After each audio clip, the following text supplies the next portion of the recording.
നമസ്കാരം. കരിപ്പൂർ സ്വർണ്ണക്കടത്ത് കേസിൽ CISF കസ്റ്റംസ് ഉദ്യോഗസ്ഥരുടെ വീടുകളിൽ വിജിലൻസ് റെയ്ഡ് നടത്തി.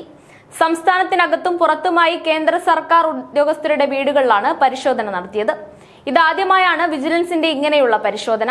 കോഴിക്കോട്, മലപ്പുറം, അമൃതസർ, ഹരിയാന എന്നിവിടങ്ങളിലാണ് റെയ്ഡ് നടക്കുന്നത്. സ്വർണ്ണക്കടത്തിന് കൂട്ടുനിന്ന ഉദ്യോഗസ്ഥർ ഹവാല വഴി പ്രതിഫലം വാങ്ങിയെന്നാണ് കണ്ടെത്തൽ.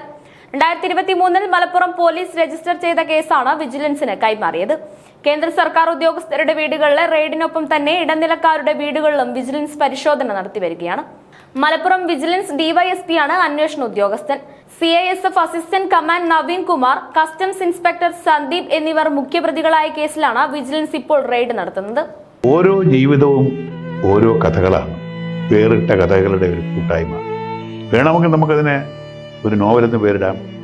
അതുപോലൊരു നോവലല്ലേ നിങ്ങളുടെ ജീവിതവും? എന്താ, ശരിയല്ലേ? നിങ്ങളുടെ അനുഭവങ്ങൾ, കഥകൾ എന്തുമായിക്കൊള്ളട്ടെ, അത് കേൾക്കാൻ DNA ന്യൂസിലൂടെ ഞാൻ എത്തുന്നു. കഥ പോലൊരു ജീവിതം, അതിനായി ഞാൻ നിങ്ങൾക്ക് വേണ്ടി കാത്തിരിക്കുന്നു. നമുക്ക് ഒന്നിച്ച് കാണാം, കുറേ കാര്യങ്ങൾ സംസാരിക്കാം, വേദനകൾ പങ്കിടാം. നിങ്ങളുടെ വിഷയങ്ങൾ, അനുഭവങ്ങൾ അത് ഞങ്ങളെ അറിയിക്കേണ്ട വിലാസം താഴെ കൊടുക്കുന്നു.